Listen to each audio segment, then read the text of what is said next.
from all over the world. Very nice to have you here on the webinar. And it's evening now in Holland, but at some places it is morning or afternoon. So good morning, good afternoon or good evening. And very nice to have you here on the webinar tonight. And you have posted some great questions, a lot of questions. So I hope I will be able to answer all these questions within 1.5 hours, I hope. But perhaps it takes 2 hours. Well, we will find out. And yeah, the questions are really great and interesting.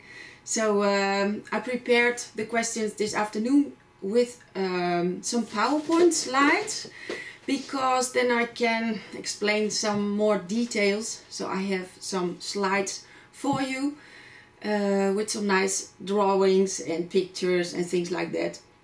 So we will use those slides. And yes, I want to make you a very big compliment that you are here on this webinar, because it takes time and it takes effort to join this webinar.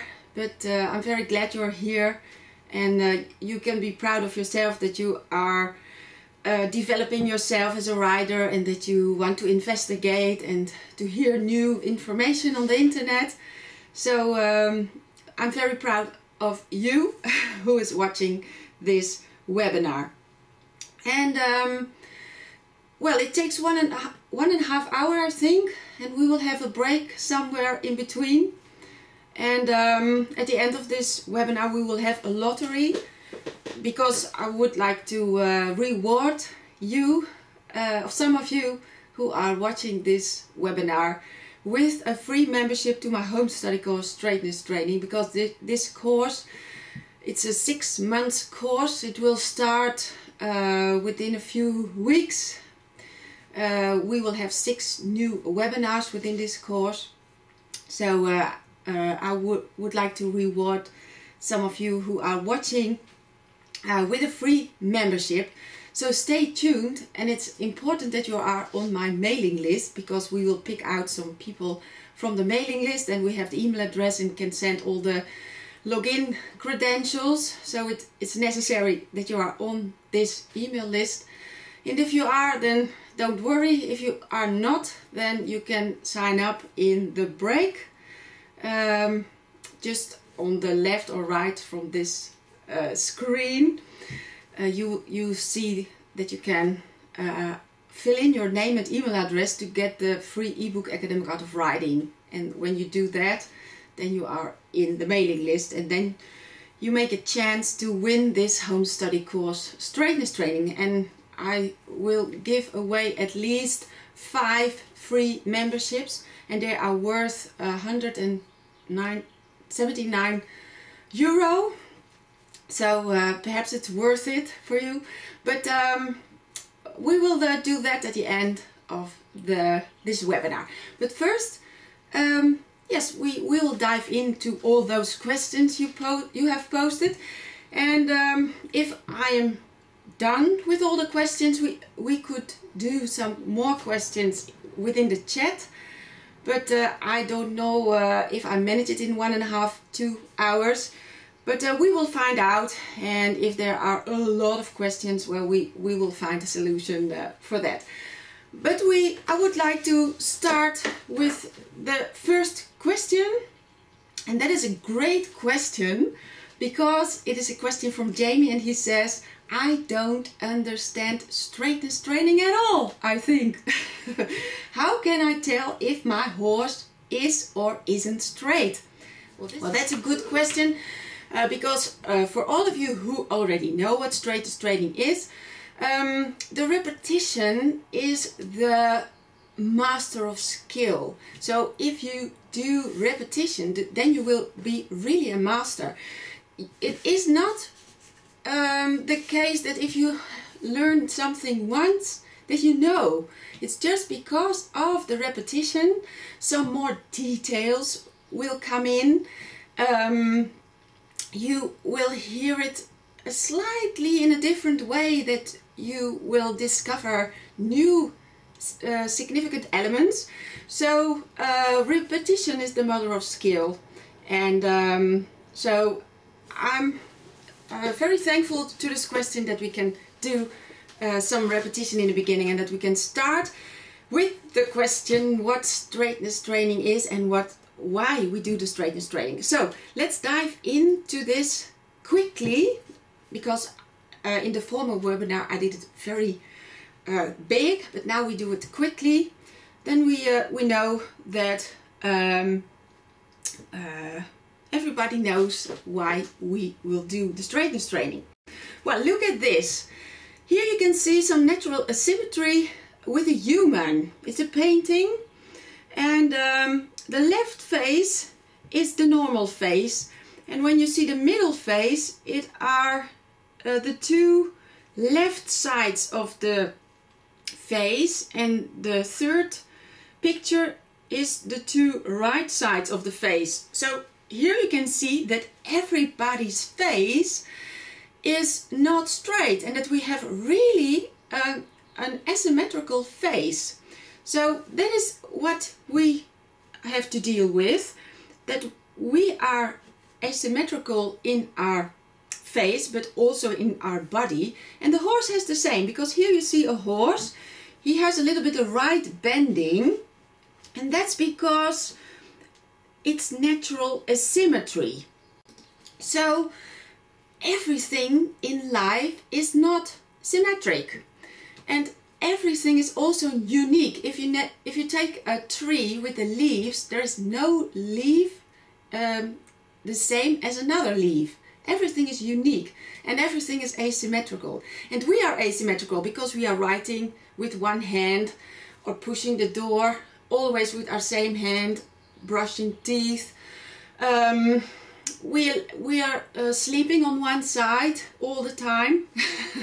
So we prefer to lie on the left or to the right. So we are also full of asymmetrical habits. And that is because of nature. Because in the wild, when a horse has to survive, it takes time when he has to think about, shall I canter to the right or shall I canter to the left? No, he will canter with his most strong leg, but because then he is the fastest. When he can push with his strongest leg, he will be the fastest, and that is for survival very important. So the asymmetrical things in our body and behaviors and movements, that is from nature because of survival. Because if you are in a burning house, you open the door with the strong coordinated hand and not with your weaker one. And it takes time if you have to think about, shall I do it with the right or shall I do it with the left? So that's the survival thing, that we are not straight from ourselves. And if we look to a horse, then every horse has a lateral bending to the left or to the right. And that means that these horses are almost all of them left bended. The middle one is a little bit S curved, but let's say they're left bended. Then they have the shorter muscles on the left and the longer muscles to the right.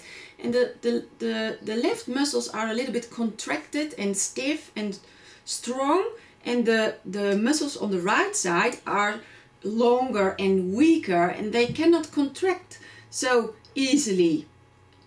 And because of this, you will notice that when you are riding to the left, it's not a problem because he's bended to the left. But if you are going to the right, then it's not easy for the horse to bend to the right, because then he has to stretch his left strong contracted muscles, and that's not easy. So this is a big symptom from a left-bended horse. And the left-bended horse has also a weaker side to the right. So a lot of riders and saddles are going a little bit to the weaker side, because on the left side there are his stronger contracted muscles, and on the right side his longer weaker muscles. So this is what you see very often. And when the horse is left bended, he feels very heavy in your right rein, because he is doing like this, and with his longer side he is hanging on the outside rein. So it gives you a feeling that the mouth of the horse is unequal, but it is not the mouth, it is the weaker muscles and the stronger contracted muscles. And because that the contraction is a little bit to the left, and he's curved on the right, that is what gives you a strong heavy feeling in your right rein. And also, if you are sitting on such a horse, sometimes it looks like your stirrups are unequal. But if you look at the holes in the leather, then you have the same size. But when you're sitting on the horse, it's unequal. And that's not because the saddle is not right, but the horse is not straight. Or straight, it's a little bit a strange word. It's better saying perhaps he is not symmetrical. But okay, so we have a left and a right bending in the horse. Then we have that the horse is naturally balanced on the shoulders, and his weight is more on the shoulders than on the hind legs. And that is very nice for the horse, that he is on his front legs, because it's nature's law that if the point of mass is laying somewhere, that the body will follow. So if he's on the front legs more than on the hind legs, that generates an automatically movement in the horse. And that is what he needs, because he's grazing all the time, he's eating the grass, and of course the grass is away at some point, so he has to make a step to eat some new grass. And because of the center of mass is laying on the front legs, he will move automatically. And it's better that he moves forward than that he moves backwards, because when he moves backwards, then he could find his own dung, of course, and that you don't like. So it's a good way for the horse to move forward. But if the horse is from nature on the front legs, then these front legs are not so well built as the hind legs. They are very fragile. So the symptoms when you are riding a horse that is in this natural balance is that he is very heavy in the hand, and the reins will feel like a fifth leg. Such horses are stumbling a lot. Some horses that will go in trot or canter, they are going to run. And if you ride year after year with this heaviness in the front legs, then you will have overstraining forelegs, and then the horse can go lame or cripple, and that we don't want. Well, then the horse is left or right-handed, like we human beings are. So he will carry more weight on one hand than on the other foreleg, because he is more coordinated in that leg, and he's handed in one front leg. But if you have a horse walking on the front legs and he will carry the weight more on his handed leg, then this handed leg could be overstrained. And then you can see that the horse will make a short and a long stride. You can have irregular gait, limping, navicular disease can start. So this is the symptoms from the unstraightness in the front legs, and we have unstraightness in the hind legs. That one hind leg is more pushing and one hind leg is more carrying. And because one hind leg has the tendency to push, and when I'm on this, you see this moto pad, I don't know how you call it in English, but as a kid I played with that, and I stood on that thing, and then I always stood with my left foot on the thing, and with my right foot I was pushing. So my left foot was the carrying one and my right leg was the pushing one. And horses have exactly the same. And because they have that, you can see that they have a crooked pelvis and that they are walking in a kind of quarter into the left if they are left-banded, that they will put their left hind leg next to the point of weight and the right hind leg under the point of weight, so that with one hind leg they don't step under the point of weight. So that's also a dimension of asymmetric of the asymmetrical horse. And then of course the front legs, the shoulders are much smaller than the hind quarters, so he is like a little bit like a torpedo. And when you are moving straight along the wall, then you see that because of this, that the shoulders are more narrow than narrower than the hind legs. You see that the horse will move not straight at all if he is on the trail in the riding arena. So we have to deal with this asymmetrical thing in the horse's body. Here you can see that when we don't correct this, then the horse will be sticking to the wall. And it's with beginners, when you are a beginner and you are riding in a riding school, sometimes it's very difficult to turn because the horse sticks so much to the wall. You cannot get away from the wall. These are some statical facts. So the horse is lateral bended to the left or to the right. He is in horizontal balance, so naturally he has more weight on the front legs. He is left-right-handed in the front legs, left-right-handed in the hind legs, and his shoulders are narrower than the hips. And all these elements causes a lot of trouble, if you don't correct it, in movement. And when you have these elements in movement, then real problems can occur. And I will show you now that because of the horse that is bended to the left, and perhaps he has a pushing left hind leg, and perhaps he is well coordinated in the right front leg, then it could be that he will shift his point of weight to the right front leg.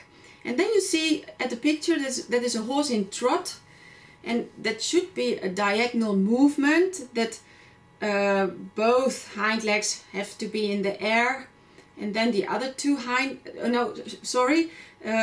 the diagonal pair of legs are in the air. But here you see that 3 legs are in the air and the right front leg is on the ground, because that is his handed leg, and all the center of mass is on that leg. So there we have a big problem, and if you do this year after year, then that leg will be overstrained, could be, and there the troubles are starting. And this is on the straight line, but if you have it on the circle, and the horse will not bend, but has his center of mass on the right shoulder or on the left shoulder. When we look at the left horse, this horse will fall onto the shoulder and make the circle smaller, and the other horse has his point of weight on the outside shoulder, and he has to tend to make the circle bigger, and it's almost impossible to make the circle smaller. Here you see also that you could you can have also problems with a white horse with the sacroiliac joint, that the hind legs will go very wide because he cannot turn. So that is also a big problem, that you have, that the problem starts there. And the right horse is really falling on the shoulders, and he is not vertical in balance too. And that is also a dimension of natural crookedness, natural asymmetry, that the horse will be not vertical in balance. And when that happens, then if you start to trot or you start to canter, then the horse will accelerate if you don't like it, and he will go faster and faster and make flat turnings. And this causes a lot of tension in the back, because it's not very easy for the horse to stay up, and it causes tension in the back but also in the head. So the horse starts to be very nervous when he starts trotting or cantering. Because of the statical facts, so he is lateral banded on the front legs, he is left right handed in the front legs, hind legs, narrow chest.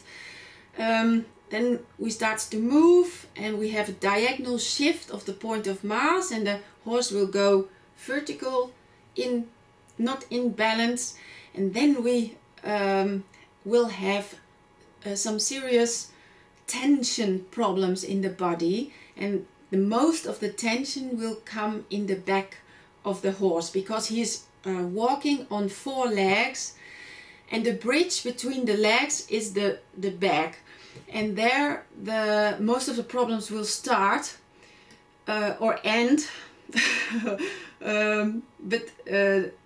Yeah, I will show you. The horse will shorten then the upper line and lengthen the underline, and because he will do that, well, this gives a lot of symptoms. So the back will be hard, so the horse will be uncomfortable to sit on in trot. He will be he doesn't want to stretch out the neck. He will be hard in the mouth because he will pull with his back muscles on the bit. He will have an underneck. He will be nervous. He's always ready to flee. He will shake his head. He could grind his teeth. Sometimes he has a bad coat because the blood is not circling well in the body, in the back. So you can see that in the hair of the horse. The horse can be slow, and the tact is there's no rhythm in the movement, and sometimes he seems a little bit bridle lame, and you could see irregular gaits. The horse could start always in the false canter or in the cross canter, and with the back problems, the short steps come because he cannot swing in the back. So that is the answer to your question, Jamie. How can I tell if my horse is or isn't straight? Well, you can know it by theory, but you can see it with the symptoms. So if he is hard in the mouth, or bridle lame, sorry, or the saddle is not straight, or the stirrups are not straight, or he has problems with the turning, or he's falling to the inside, falling to the outside. All that kind of symptoms are symptoms of natural asymmetry. And of course, it could be something else, because if the horse has no good shoes, or the hooves are not okay, then it's a hoof problem why he is lame. And if the teeth are not okay, because he has some unequal teeth, that could also be the cause of the problem, of course. And of course you could have really a bad saddle that is not equal, that's the problem. But a lot of people have checked everything, so they went to the dentist, to the acupuncturist, to the osteopath, the chiropractor, the veterinarian, etc. And everything they have checked out, and the horse still has the problems. Then it could be very much that it is the natural asymmetry of the horse. So this is also a question from Vivian from Germany. She says, how can I train my eye to see when the horse is falling on the inside or on the outside shoulder? Well, that you can see that the horse will make the circle smaller all the time or make it bigger all the time, and you can feel it in your hands that he is hanging on one rein more than on the other. And you can see it when he is going a little bit vertical, not in balance. That are signs that he's not in balance. But it's most commonly seen on the circle that he makes it bigger or smaller.